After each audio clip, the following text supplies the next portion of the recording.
الحمدللہ ہم آج ایک نہایت بنیادی مگر دل کو ہلا دینے والے اصول ایمان پر گفتگو کرنے جا رہے ہیں۔ وہ اصول جو ہمارے ایمان کی سچائی کا پیمانہ ہے، خواہشات کو شریعت کے تابع کرتا ہے۔ ہم میں سے ہر ایک کے دل میں خواہشات ہیں، جذبات ہیں، پسند اور ناپسند ہیں، مگر ایمان کا تقاضا یہ ہے کہ یہ سب نبی کریم صلی اللہ علیہ وسلم کے لائے ہوئے دین کے تابع ہو جائیں۔ یہ آج کی حدیث ہمیں یہ سوچنے پر مجبور کرتی ہے کہ کیا واقعی ہم اپنی پسند کو چھوڑنے کے لیے تیار ہیں جب وہ شریعت کے خلاف ہو۔ صحابہ کرام رضوان اللہ اجمعین نے جب بھی اپنی خواہش اور نبی کا حکم آمنے سامنے دیکھا تو بلا جھجک کہا سمعنا و اطعنا، ہم نے سنا بھی اور مانا بھی۔ تو آئیں ہم بھی آج اپنے دل سے یہ عہد کریں کہ ہماری چاہت، ہماری ترجیحات اور ہمارے فیصلے سب کے سب اللہ اور اس کے رسول کی اطاعت کے رنگ میں رنگیں گے۔ تو سب سے پہلے جو ہے ہم حدیث کا ترجمہ دیکھیں گے، پھر اس کی تشریح دیکھیں گے۔ بسم اللہ الرحمن الرحیم۔ الحدیث الحادی والاربعون، 41 نمبر حدیث ہے۔ ان ابی محمد عبد اللہ بن عمرو بن العاص رضی اللہ عنہ قال قال رسول اللہ صلی اللہ علیہ وآلہ وسلم،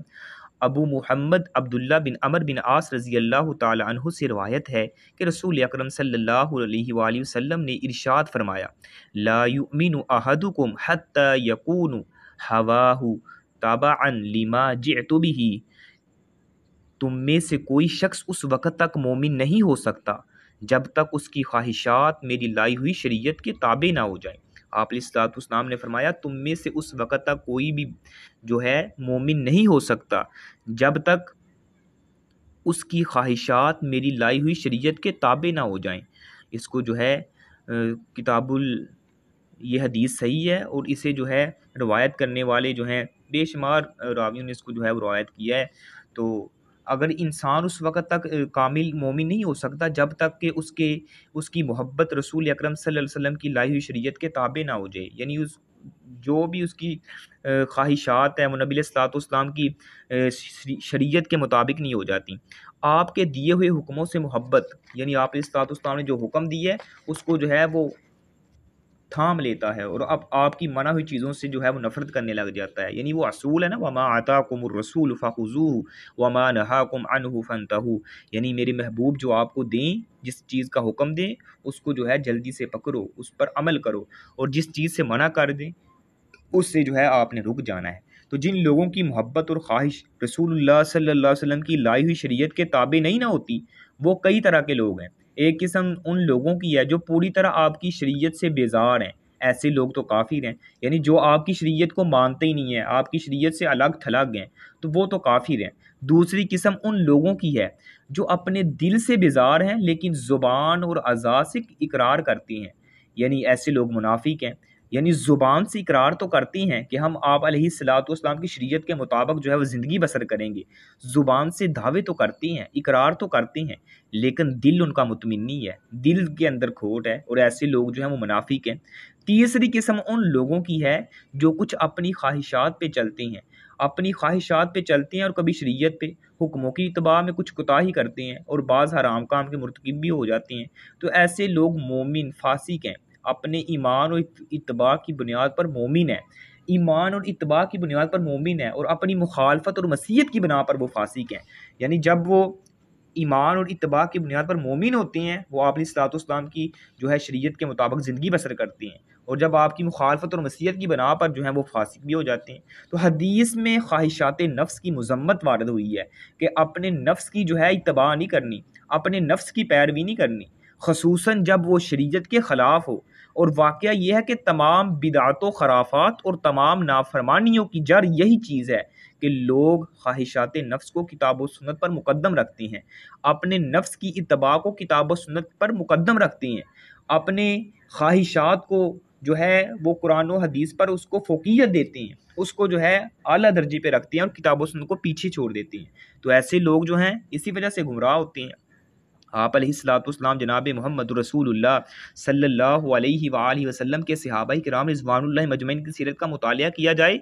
کیسے آپ علیہ الصلوۃ والسلام کی سنت پر عمل کرنے والے، اتباع کرنے والے، انہوں نے یہ نہیں دیکھا کہ نبی علیہ الصلوۃ والسلام نے ہمیں یہ چیز کا حکم دیا ہے، یہ تو ہماری عقل کے خلاف ہے، یہ تو ہمارے رواج، ہمارے جو ہیں قبیلوں کے جو وہ ہوتی ہیں ان کی رسمیں، ان کے خلاف ہے۔ نہیں، انہوں نے جب نبی علیہ الصلوۃ والسلام کی بات آ گئی، انہوں نے یہی کہا قالوا سمعنا واطعنا، ہم نے سن بھی لیا اور مان بھی لیا۔ بے شمار ایسے واقعات ہیں صحابہ کرام رضوان اللہ مجمعین کی،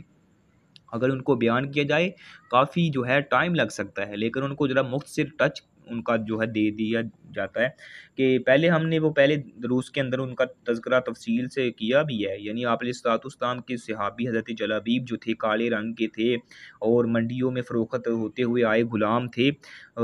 قد بھی ان کا چھوٹا سا تھا، لیکن آپ علیہ الصلوۃ والسلام کے ایک صحابی نے جو ہے نبی علیہ الصلوۃ والسلام کے لیے جو ہے اپنی بیٹی کے رشتے کی آفر کی، تو آپ علیہ الصلوۃ والسلام نے فرمایا یہ میرے صحابی حضرت جلیبیب ہیں، ان کے ساتھ کر دیں۔ تو اس نے کہا وَأُشَاوِرُ مَعَ أُمِّهَا، میں بیٹی کی ماں سے مشورہ کر کے پھر آپ کو بتاتا ہوں۔ وہ گھر میں مشورہ کرنے کے لیے گیا ہے، تو جا کے مشورہ کیا اپنی بیوی سے، انہوں نے کہا ہم اس کے ساتھ کیسے اپنی بیٹی کو جو ہے اس کا نکاح کر دیں، وہ منڈیوں میں فروخت ہوتا ہوا آیا غلام ہے، قد اس کا چھوٹا سا ہے، رنگ اس کا کالا سا ہے اور موٹے موٹے اس کے ہونٹ ہیں، اس کا نہ کوئی گھر بار ہے، نہ کوئی اس کے لیے پاس کھانے پینے کا ساز و سامان ہے کہ وہ اب ہماری بیٹی کو خوش رکھ سکے، اور ہماری بیٹی ہم انصار لوگ ہیں، کیا اس کے ساتھ جو ہے وہ چلتی ہوئی اچھی لگے گی؟ لوگ کیا کہیں گے یہ انصار لوگوں نے کس کے ساتھ اپنی بیٹی کا جو ہے بیاہ کر دیا ہے، شادی کر دیا، نکاح کر دی ہے، تو ہم اس کے ساتھ کیسے جو ہے وہ شادی کریں؟ تو وہ بیٹی جو ہے جس کی شادی کی بات ہو رہی ہے، اس کے کانوں میں جب آواز پڑی، نبی علیہ الصلوۃ والسلام نے یہ ایسے ایسے جو ہے وہ حکم دیا، ایسے ایسے جو ہے ان کو یہ بات کہی ہے کہ فلاں صحابی کے ساتھ کر دیں، تو بیٹی نے کہا ماں جی آپ نے اللہ اور اس کے رسول کی بات کو ٹھکرا رہے ہیں، اتردون امر رسول اللہ، کہ آپ نبی علیہ الصلوۃ والسلام کی بات کو ٹھکرا رہے ہیں۔ آپ علیہ الصلوۃ یعنی نبی علیہ وہ عورت، وہ خواتین، وہ جو عورت تھی، وہ جو بیٹی تھی، وہ نبی علیہ الصلوۃ والسلام کی شریعت کی پابند تھی، دین کو جاننے والی تھی، اسے پتہ تھا کہ نبی علیہ الصلوۃ والسلام کے حکم کی مخالفت کرنا کتنا بڑا گناہ ہے۔ وَمَن يُشَاقِقِ اللَّهَ وَرَسُولَهُ، جو اللہ اور اس کے رسول کی مخالفت کرتا ہے وہ تو گمراہ لوگ ہیں، اور ان کے لیے کیا سزائیں رکھی ہیں، اور جو اللہ اور اس کے رسول کی اتباع کرتا ہے، اللہ اسے دنیا میں بھی کامیاب کرتا ہے اور آخرت میں بھی کامیاب کرتا ہے۔ اس نے اپنی ماں کو کہا، اپنے باپ کو کہا تردون امر رسول اللہ، آپ اللہ کے رسول کے حکم کو ٹکرا رہے ہیں۔ تو جب یہ بات اس بیٹی نے کہی اور نبی علیہ الصلوۃ والسلام کی اس نے حکم کو مانا اور جو ہے ایمان کی بنیاد پر جو ہے وہ شادی کی نبی علیہ الصلوۃ والسلام کے حکم کو پورا کرنے کے لیے، تو چند دن ہی گزرے ہیں ادھر، جو ہے چند عرصہ، چند مہینے ہی گزرے ہیں، ادھر جنگ کا اعلان ہوتا ہے تو شادی ان کی ہو جاتی ہے، اور نبی علیہ الصلوۃ والسلام نے جب ان کا جو ہے شادی ہوئی، آپ علیہ الصلوۃ والسلام بڑے خوش ہوئے، اور ابھی چند دن ہی شادی کو ہوئے تھے، ادھر جو ہے اعلان آ جاتا ہے جنگ کا، بھی میدان جنگ میں جانا ہے، تو وہ صحابی جو ہیں جلیبیب جن کے ساتھ اس بیٹی کا نکاح ہوا تھا، تو وہ صحابی تلوار لیتے ہیں، بیوی کو گھر چھوڑا ہے اور میدان جنگ میں چلے جاتے ہیں، اور لڑتے لڑتے جو ہیں وہ شہید ہو جاتے ہیں، 7 کافر جہنم نے رسید کیے اور خود بھی جو ہے وہ شہید ہو گئے۔ نبی علیہ الصلوۃ والسلام کو اس صحابی کے ساتھ بڑی محبت، بڑی شفقت اور بڑی الفت تھی۔ آپ علیہ الصلوۃ والسلام نے فرمایا بھی مجھے جلیبیب نظر نہیں آ رہا۔ صحابہ نے میدان جنگ میں تلاش کیا، جا کے دیکھا ان کے جو ہے ارد گرد 7 کافروں کی لاشیں پڑی ہوئی ہیں، بیچ میں جو ہے وہ ان کی لاش ہے، نبی علیہ الصلوۃ والسلام خود اس کے پاس جاتے ہیں، اس کی میت پر اس کو اپنے ہاتھوں میں لیتے ہیں، لاحد میں اتارتے ہیں اور فرماتے ہیں جلیبیب منی وانا منہ، اے جلیبیب تو آپ مجھ میں سے ہیں، میں آپ میں سے ہوں۔ یعنی آپ علیہ الصلوۃ والسلام کے آنکھوں سے آنسو جو ہے اس کی چھاتی پہ گر رہے ہیں، اس کے چہرے پہ گر رہے ہیں۔ صحابہ حضرت ابوبکر صدیق فرماتے ہیں رنگ کا تو کالا تھا لیکن ہم سب میں جو ہے وہ عظمت کے لحاظ سے سب سے آگے بڑھ گیا، یعنی نمبر ہم سے لے گیا، یعنی اتنی آپ علیہ الصلوۃ والسلام کو اس کے ساتھ محبت تھی۔ اور آپ علیہ الصلوۃ والسلام کی اس کی بیوی یعنی اس بیٹی کی وہ بات بھی یاد تھی نا جس نے کہا تھا تردون امر رسول اللہ، اے ماں آپ اللہ کے حکم، اللہ کے رسول کے حکم کو ٹکرا رہی ہیں، ان کے حکم کو جو ہے پس پشت ڈال رہی ہیں۔ نبی علیہ الصلوۃ والسلام جب آئے واپس جنگ سے، ان کے گھر گئے، اس بیٹی کو جو ہے اس کی شہادت کی خوشخبری دی، اور ساتھ جو ہے ان کے گھر میں برکت کی دعا کی۔ اور انصار لوگ فرماتے ہیں جب مدینہ میں کسی کے گھر سے کھانے کی کوئی چیز نہیں نہ ملتی تھی، اللہ کے نبی نے ان کے لیے دعا کی تھی، اللہ سبحانہ و تعالیٰ نے اس دعا کی برکت سے ان کے گھر سے پھر بھی کھانا جو ہے وہ ختم نہیں ہوتا تھا، بلکہ لوگ جو ہے ان کے گھر سے لے جا کے جو ہے اپنا گزارہ بسر کرتے، اپنی جو ہے ہنڈیاں جلاتے تھے۔ اللہ سبحانہ تعالیٰ نے برکت عطا فرمائی، یعنی نبی علیہ الصلوۃ والسلام کی اتباع کرنے میں، اللہ اور اس کے رسول کی پیروی کرنے میں اللہ نے برکت رکھی ہے۔ اور ایک واقعہ میں نے پہلے بھی بتایا تھا کہ مسجد نبوی کا جو ہے صحن ہے، صحابہ کرام رضوان اللہ مجمعین تشریف فرما ہے، تو آپ علیہ الصلوۃ والسلام نے دیکھا ایک صحابی نے سونے کی انگوٹھی پہنی ہوئی ہے، کیونکہ سونا جو ہے وہ مردوں پر حرام ہے۔ نبی علیہ الصلوۃ والسلام نے فرمایا کیا تم میں سے کوئی بات یہ پسند کرتا ہے کہ وہ اپنے ہاتھ پہ جہنم کا انگارہ رکھے؟ تو اس صحابی نے جو ہے وہ اپنی انگوٹھی نبی علیہ الصلوۃ والسلام نے اتروا کے جو ہے پھینک دی، اور کئی دن تک وہ انگوٹھی جو ہے مسجد نبوی میں پڑی رہتی ہے۔ صحابہ کہتے ہیں بھائی پکڑ لے اس کو، اٹھا لے، تو کہتا ہے میں نے اس کو کیوں اٹھانا ہے جس کو جو ہے اتروا کے نبی علیہ الصلوۃ والسلام نے پھینک دی ہے۔ یعنی کس قدر ان کے اندر اتباع تھی، ان یقولوا سمعنا واطعنا، جب نبی علیہ الصلوۃ والسلام کی بات آ جاتی تھی وہ یہ نہیں کہتے تھے کہ اس میں جو ہے ہماری جو ہے ریت ٹوٹ جائے گی، ہمارے فیملی کا یہ جناب اصول ہے وہ ٹوٹ جائے گا، نہیں نہیں، انہوں نے یہ نہیں سمجھا، انہوں نے ساری چیزوں کو پس پشت ڈال کے اللہ اور اس کے رسول کی بات کو اپنے سینے سے لگایا، اس پر عمل کر کے دکھایا، وہ عملی طور پر مسلمان تھے۔ آج ہم زبان سے دعوے تو کرتے ہیں ہم مسلمان ہیں، ہم جی عاشق رسول ہیں، ہمیں بڑی محبت ہے آپ علیہ الصلوۃ والسلام سے، ربیع الاول کا مہینہ آنا ہے، ہم نے جھنڈیاں لگانی ہیں اپنے گھروں میں، جھنڈے لگا کے، نعرے لگا کے، جی ترانے لگا کے، سونا آیا اور سج گئے گلیاں بازار، یہ ہم نے نعرے نوڑے لگا کے ہم بڑے عاشق رسول ہیں۔ ادھر جناب جلوس نکل رہے ہیں، ریلیاں نکل رہی ہیں، ادھر ظہر و عصر کی نماز ایسے ہی جناب لوگ ریلیاں نکال رہے ہیں، ظہر و عصر کی نماز کا کسی کو پتہ ہی نہیں ہے، کسی کو پتہ ہی نہیں ہے کہ نماز بھی پڑھنی ہے کہ نہیں، مسجدیں خالی ہیں، بازار سجے ہوئے ہیں۔ نبی علیہ الصلوۃ والسلام نے تو فرمایا تھا دنیا کے اندر سب سے بدترین جگہ جو ہے وہ بازار ہیں، اور سب سے اچھی جگہ جو ہے دنیا کائنات کے اندر وہ اللہ کے گھر مساجد ہوا کرتی ہیں۔ اب مساجد جو ہیں وہ ویران ہیں، گلی بازار جو ہیں وہ سجے ہوئے ہیں، گلی بازار جو ہیں لوگوں کی بھیڑ سے بھرے ہوئے ہیں، لیکن کسی کو جناب پتہ ہی نہیں ہے، اور اتنی جو ہیں وہ خرافات اور بدعات آ گئی ہیں دین کے نام پر جس کا تصور ہی نہیں کیا جا سکتا۔ انسان سوچتا ہے، اس کی آنکھوں سے آنسو آتے ہیں، کیا یہ دین ہے؟ کیا یہ شریعت ہے؟ یہ ایک دو سال پہلے آپ نے ملتان میں بڑی سوشل میڈیا پہ وائرل ویڈیو ہوئی کہ وہ ایک خاتون ہے، اس کو سجا کے جناب تیار کرا کے اس جلوس میں شامل کیا گیا، یہ جی حور آئی ہے جنت سے، نعوذ باللہ۔ اس طرح کا عقیدہ رکھنا کیا یہ شریعت ہے؟ کیا یہ دین ہے؟ بلکہ دین کے ساتھ کھلواڑ ہے، مذاق ہے، بدعات و خرافات اس طرح جو ہیں وہ جنم لے رہی ہیں، اس کو روک تھام کے لیے کوئی جو ہے قانون ہی نہیں لایا جا رہا۔ تو اس کے لیے یہی ہے کہ محبت کا تقاضا یہ ہے کہ عملی طور پہ جو ہے اس پہ عمل کیا جائے، زبان سے کہنا، دعوے کرنا میں عاشق رسول ہوں، میں جو ہے محب رسول ہوں، لیکن جب بات ماننے کو آئے تو یہ محب رسول اور عاشق رسول جو ہے وہ کوسوں دور نظر آتا ہے اسلام سے۔ تو ایسی جو ہے نہیں، مثالی مسلمان وہ ہوتا ہے جو آپ علیہ الصلوۃ والسلام کی ہر بات پر عمل کر کے دکھاتا ہے، شریعت پر عمل کر کے دکھاتا ہے۔ تو یہ حدیث ہمیں بتا رہی ہے کہ نبی علیہ الصلوۃ والسلام نے فرمایا اس وقت تک کوئی مومن ہو ہی نہیں سکتا جب تک وہ اپنی خواہش کو، اپنے نفس کی جو ہے خواہش کو میری شریعت کے مطابق نہ کر دے، بجائے اس کے کہ اس کو گراں گزرے کہ یہ میری طبیعت کے خلاف ہے، یہ میری نیت کے خلاف ہے۔ لیکن جب نبی علیہ الصلوۃ والسلام کی بات آ جائے پھر وہ چونچ ناچے نہ کرے بلکہ عمل کر کے دکھائے، جیسے صحابہ کرام نے عمل کر کے دکھایا۔ نبی علیہ الصلوۃ والسلام جو ہے مسجد نبوی میں خطبہ ارشاد فرما رہے ہیں، حضرت عبداللہ بن مسعود رضی اللہ تعالیٰ عنہ آتی ہیں، نبی علیہ الصلوۃ والسلام عام صحابہ کو جو عمومی طور پہ فرما رہے ہیں کہ بیٹھ جاؤ، جہاں جگہ ملتی ہے بیٹھ جاؤ۔ حضرت عبداللہ بن مسعود کے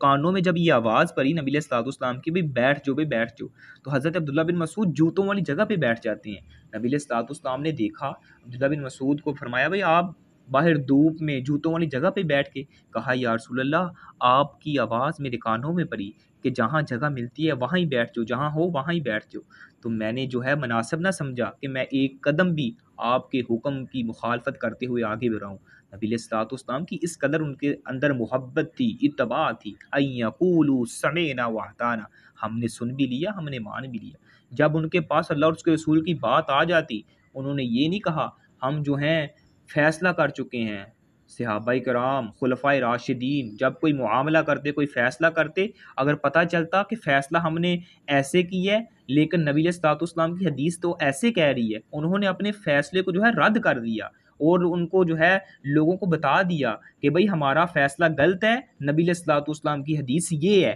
آج کے بعد ہمارے فیصلے پر عمل نہیں کیا جائے گا بلکہ نبی علیہ الصلوۃ والسلام کی حدیث پر اور سنت پر عمل کیا جائے گا، اور جو نہیں کرے گا اس پر حد نافذ کی جائے گی۔ یہ ان کا طریقہ کار تھا۔ انہوں نے یہ نہیں کہا ہم تو جو ہیں اتنے مربع میل کے حکمران ہیں، ایک دفعہ فیصلہ دے چکے ہیں، اب ہم فیصلہ واپس لیتے ہوئے ہماری انسلٹ ہوگی، ہماری توہین ہوگی، ہم تو اتنے بڑے عہدے پر جو ہیں فائز ہیں۔ نہ انہوں نے اللہ اور اس کے رسول کی سنت کو آگے رکھا ہے، اپنی خواہشات کو آگے نہیں رکھا، کیونکہ جو یہ خواہشات ہیں، یہ جو نفس ہے، وہ تو انسان کو جو ہے برائی کی طرف لے کے جاتا ہے۔ ان النفس لعمارۃ بالسوء، یہ نفس ہمارا انسان کو برائی کی طرف ابھارتا ہے۔ تو انسان وہی ہے جو سنت کے مطابق جو ہے وہ زندگی بسر کرتا ہے۔ نبی علیہ الصلوۃ والسلام جناب محمد رسول اللہ صلی اللہ علیہ وآلہ وسلم نے صحابہ کرام رضوان اللہ مجمعین کو یہ درس دیا تھا کہ وہ آپ علیہ الصلوۃ والسلام کے ہر معاملے میں، آپ علیہ الصلوۃ والسلام کے ہر حکم میں جو ہے وہ اتباع کیا کرتے تھے، نبی علیہ الصلوۃ والسلام کی ہر بات جو ہے وہ مانا کرتے تھے، یہ ان کا طریقہ کار ہوا کرتا تھا۔ آج جو ہے ہم دین سے بیزار ہیں، دین سے دور بھاگتے ہیں، تو یہ مسلمانی نہیں ہے، بلکہ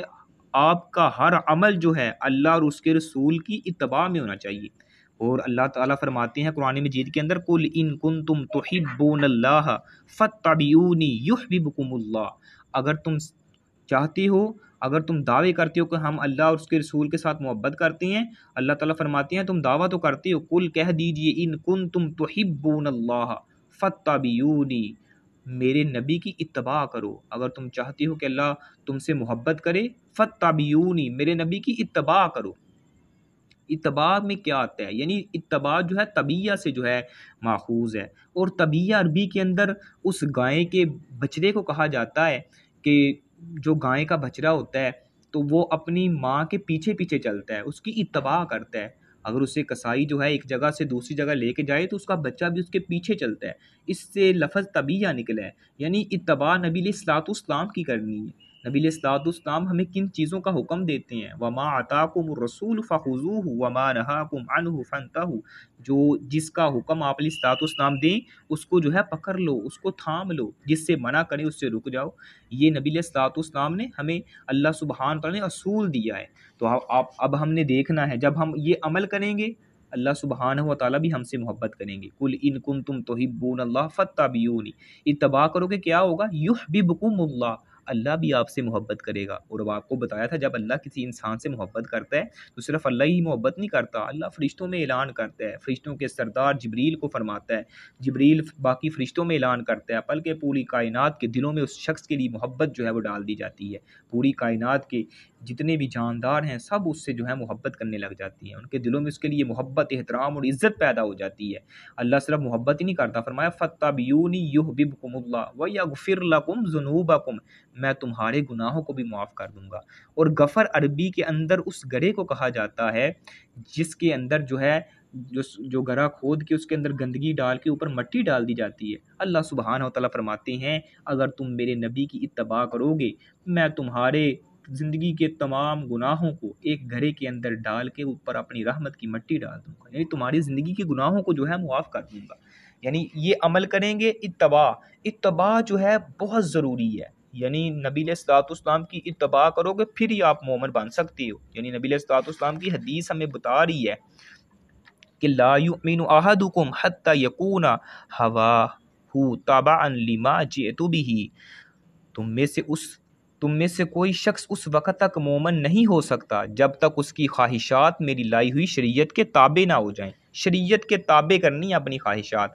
خواہشات کو نبی علیہ الصلوۃ والسلام کے تابع کریں گے، شریعت کے تابع کریں گے، شریعت جس چیز کا حکم دیتی ہے اس پر عمل کریں گے، جس چیز سے شریعت ہمیں روکتی ہے اس سے رک جائیں گے، پھر آپ صحیح معنوں میں مومن بنیں گے، صحیح معنوں میں ایمان والے بنیں گے۔ اگر آپ ایسا نہیں کرتے تو آپ صحیح معنوں میں کامل مومن نہیں ہیں، آپ نے صرف زبان سے دعویٰ کیا ہے، دل جو ہے وہ آپ کا مطمئن ہی نہیں ہے، دل جو ہے وہ آپ کا اس چیز پہ جو ہے وہ عمل ہی نہیں کر رہا، تو زبان سے کہہ بھی دیا لا الہ تو کیا حاصل، جب دل و نگاہ مسلم نہیں یا مومن نہیں تو کچھ بھی نہیں۔ اس لیے اپنی دل و نگاہ کو بھی مومن کرنا ہے۔ تو ایمان صرف زبان سے کلمہ پر لینے کا نام تھوڑی ہے، بلکہ اپنی چاہت کو اللہ اور اس کے رسول کی مرضی کے تابع کر دینا ہی ایمان کی روح ہے، اور یہی وہ معیار ہے جس پر صحابہ کرام کا ایمان پروان چڑھا۔ انہوں نے اپنی پسند، اپنی خواہش، حتیٰ کہ اپنی رائے کو بھی نبی کریم کے حکم کے سامنے قربان کر دیا۔ جب حکم ملا تو ان کی زبان پر بس ایک ہی جملہ ہوتا تھا، سمعنا واطعنا، ہم نے سنا اور ہم نے مانا، خواہ وہ معاملہ گھر کا ہو یا میدان جنگ کا ہو، تجارت کا ہو یا ذاتی جذبات کا، صحابہ نے کبھی اپنی انا کو نبی کے فرمان سے آگے نہیں بننے دیا۔ تو آج کی یہ حدیث ہمیں جھنجھوڑ رہی ہے کہ کیا ہم اپنی خواہشات کے سامنے دین کو قربان کر رہے ہیں یا اپنی خواہشات کو دین پر قربان کر رہے ہیں۔ یعنی جملہ سمجھنے والا ہے، کیا ہم اپنی خواہشات کے سامنے دین کو قربان کر رہے ہیں یا اپنی خواہشات کو دین پر قربان کر رہے ہیں۔ تو دنیا کا ہر فیصلہ، ہر ترجیح، ہر منصوبہ جب تک وہ نبی کی شریعت کے سانچے میں نہ ڈلے ایمان مکمل ہو ہی نہیں سکتا۔ مثالی مسلمان تو وہی ہے جو اپنی سوچ، اپنی پسند، اپنی زندگی کو قرآن و سنت کے مطابق ڈال لے۔ اور یاد رکھو جو دل نبی کی اطاعت میں ڈھل جائے نا، وہی اللہ کا محبوب بن جاتا ہے، اور جو خواہشات کے پیچھے لگ جائے وہ دین سے دور اور خسارے میں رہتا ہے۔ تو آئیں آج ہم یہ عہد کریں کہ ہماری زندگی کا ہر قدم، ہر انتخاب، ہر خواب صرف اور صرف نبی اکرم صلی اللہ علیہ وسلم کی شریعت کی روشنی میں ہو، کیونکہ یہی ایمان کی تکمیل ہے اور یہی دنیا اور آخرت کی کامیابی کا راز ہے۔ تو یہ آج کی حدیث کا چند مختصر سا خلاصہ تھا۔ تو اللہ سبحانہ و تعالیٰ سے دعا ہے کہ اللہ ہم سب کو صحیح معنوں میں اس حدیث پر عمل کرنے کی توفیق عطا فرمائے۔ انسان کی خواہشات کن طریقوں سے یا کیسے جو ہیں وہ کون سے اصول و ضوابط ہیں جن کو اپنا کے جو ہے وہ اپنی خواہشات کو شریعت کے مطابق کر سکتا ہے۔ تو سب سے پہلے اگر دیکھا جائے تو علم حاصل کیا جائے۔ شریعت کا علم جتنا زیادہ ہوگا فیصلوں میں اتباع اس کے لیے اتنی آسان ہوگی۔ یعنی قرآن و حدیث کی روشنی میں یہ پہچاننا کہ کون سی خواہش جائز ہے اور کون سی ناجائز ہے۔ اس کے بعد نیت کی اصلاح کرے کہ ہر عمل کی بنیاد اللہ کی رضا اور آخرت کی کامیابی کو بنانا، اور اپنی پسند کو اس وقت چھوڑ دینا جب وہ شریعت کے حکم سے ٹکرا رہی ہے۔ نفس کا محاسبہ کریں، روزانہ اپنے دل سے سوال کریں، کیا میں نے یہ فیصلہ اللہ اور اس کے رسول کی رضا کے لیے کیا ہے یا اپنے نفس کو راضی کرنے کے لیے کیا ہے۔ عبادات میں مضبوطی کریں، 5 وقت کی نماز، ذکر، اذکار، قرآن کی تلاوت سے دل کو مضبوط بنائیں۔ نوافل، روزہ، خاص طور پر نفلی روزے اور تہجد سے خواہشات کو قابو میں لایا جا سکتا ہے۔ صبر اور ضبط نفس پیدا کریں، وقتی خواہش کو ترک کرنا تاکہ ہمیشہ کی کامیابی حاصل ہو۔ صبر کو زندگی کا حصہ بنانا، خاص طور پر گناہ کے مواقع پر، یعنی جب گناہ کا موقع مل رہا ہے، گناہ کرنے کا دل کر رہا ہے تو اس وقت صبر کیا جائے اور صبر کو زندگی کا حصہ بنایا جائے۔ اچھے ماحول کا انتخاب کیا جائے، ایسی صحبت اختیار کرنا جو سنت پر عمل کرنے میں مدد دے اور گناہ سے بچائے۔ دین سے غافل محفلوں سے بچنا تاکہ دل کمزور نہ ہو۔ جب انسان اچھی صحبت اختیار کرتا ہے اس کا ایمان زیادہ ہوتا ہے، اس کو دین جو ہے اچھا لگتا ہے، اس کی جو ہے روحانی اس کو سکون ملتا ہے، اس کا ایمان کا لیول جو ہے بڑھ جاتا ہے۔ جب وہ ایسی محفل اختیار کرتا ہے جو گناہ کا باعث بنتی ہے تو اس سے دل کمزور ہوتا ہے، ایمان کم ہوتا ہے۔ تو دعاؤں کا اہتمام کریں، خاص طور پر ربی اعنی علی ذکری کا و شکری کا و حسن عبادتی، اچھی عبادت کے ذریعے اللہ میری مدد فرما، اپنے ذکر، اپنے شکر، اچھی عبادت کے ذریعے۔ آخرت کی یاد اپنے دل میں بسا کے رکھیں، قبر، حشر، آخرت کے انجام کو کثرت سے یاد رکھنا تاکہ خواہشات کی جال میں نہ پھنسے بندہ۔ کامیابی کا اصل معیار آخرت کی فلاح کو سمجھیں کہ اگر آخرت میں مجھے فلاح مل گئی تو میں کامیاب ہوں۔ یہ آج کی جو ہیں چند چیزیں تھیں۔ تو اللہ سبحانہ و تعالیٰ سے دعا ہے اللہ ہمیں صحیح معنوں میں کتاب و سنت پر عمل کرنے کی توفیق عطا فرمائے۔ اپنا ہر فیصلہ، اپنی ہر جو ہے اپنی ہر خواہش کو نبی علیہ الصلوۃ والسلام کی شریعت کے مطابق جو ہے وہ ڈھال دے، شریعت کے مطابق بسر کرنے کی توفیق عطا فرمائے۔ وآخر دعوانا ان الحمد للہ رب العالمین۔ اگر کسی کا کوئی سوال ہے تو وہ پوچھ سکتا ہے۔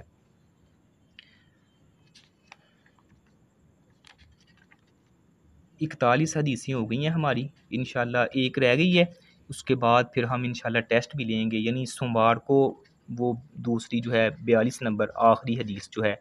وہ سوموار کو ہو جائے گی، اور منگل کو انشاءاللہ ہم ٹیسٹ لیں گے پوری کتاب کا، یعنی وہ جتنی بھی ہم نے حدیثیں پڑھی ہیں 42 کی، ان سب کا نچوڑ اور خلاصہ اس کا ٹیسٹ لیں گے انشاءاللہ۔ ساتھ ساتھ تیاری رکھیں انشاءاللہ اس کی۔ اور انشاءاللہ خوشی کی بات یہ ہے جو ان میں اس ٹیسٹ میں جو اچھی کارکردگی دکھائے گا انشاءاللہ اس کو انعامات سے بھی نوازا جائے گا انشاءاللہ۔ اور انعامات میں یہ ہوگا کہ ایک اسلامی کتابیں ہوں گی، ساتھ میں کوئی تھوڑا بہت انشاءاللہ پیسے بھی انشاءاللہ ہوں گے، تھوڑا بہت ہدیہ انشاءاللہ۔ تو اس حوالے سے انشاءاللہ آپ نے یہ نہیں سمجھنا کہ ہم نے وہ انعام لینا ہے، آپ نے یہ سمجھنا ہے کہ ہم نے اللہ کو رضا کے لیے اور دین کو سمجھنے اور علم حاصل کرنے کے لیے اور اپنے آپ کو ایک مثالی مسلمان بنانے کے لیے جو ہے وہ اچھا کردار ادا کرنا ہے۔ تو اس حوالے سے آپ نے انشاءاللہ بھرپور تیاری کرنی ہے۔ اللہ سبحانہ و تعالیٰ آپ کو جزائے خیر عطا فرمائے۔ آپ نے اپنی مصروفیات زندگی سے جو ہے یہ قیمتی لمحات اور قیمتی ٹائم نکالا ہے دین کو سیکھنے کے لیے، دین کو سمجھنے کے لیے۔ میں سمجھتا ہوں آپ خوش قسمت انسان ہیں جن کو اللہ سبحانہ و تعالیٰ نے توفیق دی ہے کہ آج کے اس گئے گزرے اور فتنوں کے دور میں آپ کو یہ مواقع ملے، آپ کو یہ موقع ملا کہ آپ جو ہیں اپنا ٹائم نکال کے اپنی جو ہے آرام اور یعنی باقی ضروریات کا خیال کیے بغیر اپنا جو ہے ٹائم اللہ اور اس کے رسول کی باتوں کو سیکھنے میں لگا رہی ہیں۔